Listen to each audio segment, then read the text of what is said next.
In the most gracious speech, Her Majesty said, "My government will uphold human rights and democracy across the world." I will address that in the context of Israel and Palestine, an issue upon which I resigned from Cabinet nearly 7 years ago. I saw then at the heart of government what we see now, our government simply failing to implement its own stated policy. My Lords, we have a policy. We have a policy of a two-state solution, but we do not recognise Palestine as a state. Ministers refuse to even use its name. We have a policy of a peace process, but we have no appetite to initiate or prioritise one. We have a policy that settlement building is illegal and contrary to international law, yet there is no consequence where every year more and more settlers, supported by the Israeli government and diaspora groups, occupy more land in Palestine.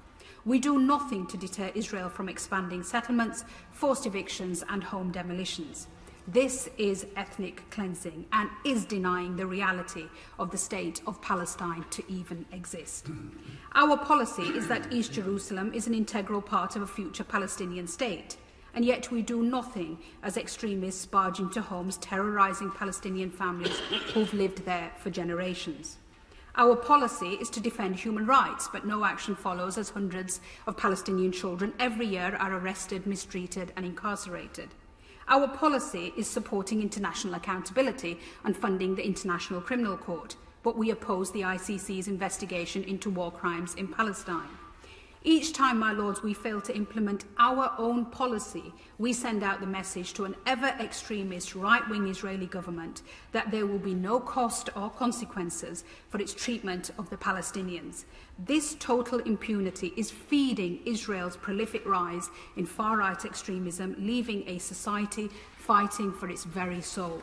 My Lords, often when we look at periods in history that were so overwhelmingly unjust, so clearly unfair, and where in retrospect we see appalling human rights abuses and cruelty, the way we rationalise the lack of action at the time is by saying we would have done more if only we knew then what we know now. So I want to put on record what we know now, so that there can be no doubt in future generations that we knew. We know about the dispossessions in Sheikh Jarrah, about the chants of death to Arabs in Jerusalem, about the attacks on worshippers in Al-Aqsa, about the attacks outside the Church of the Holy Sepulchre. We know in the West Bank, Palestinians and Israeli settlers live side by side, the former legally but under military law without the most basic of utilities, the latter 630,000 strong and growing, illegally present yet governed by civilian law and living in relative luxury. Two peoples in the same land, but with differing legal systems and even separate roads to the same place. So we know, my Lords, as documented by Human Rights Watch, that the threshold has passed for the international war crime of apartheid and persecution. We know generations have existed under a blockade, never left Gaza, an area the size of the Isle of Wight, and drink water that the World Health Organization says is not even fit for animals. We know that mid-pandemic, Gaza's only coronavirus testing lab was damaged because of Israeli army bombing. We know of the deliberate targeting of journalists, including the bombing of the AP building, whereas US Secretary of State Blinken said there was no evidence of Hamas operations. We know that a female journalist who's worked for Channel 4 was attacked and had her hijab ripped off by Israeli soldiers. We know, as reported by Mark Stone at Sky News, of entirely unnecessary provocative behaviour by Israeli police and military yesterday at Damascus Gate, with stun grenades thrown at a peaceful group of Palestinians, and Bethlehem, where volleys of tear gas were used.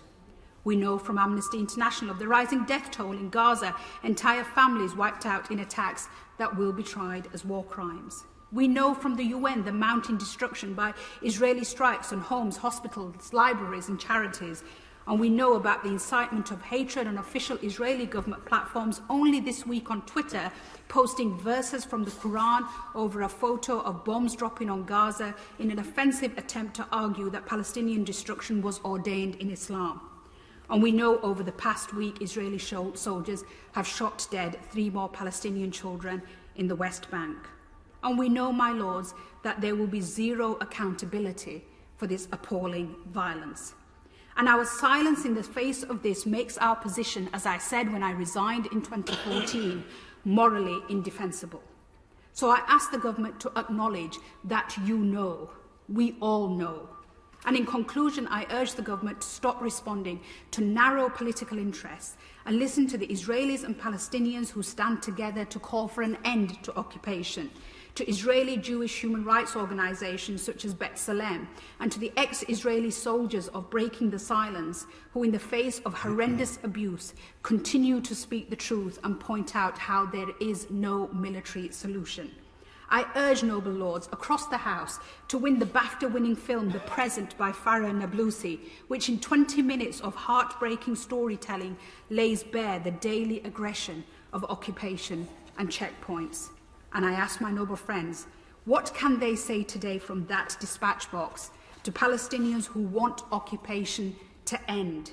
How do we ensure that our policy of the two-state solution is not a simple fig leaf policy to hide inaction, but a reality for the people of Israel and Palestine?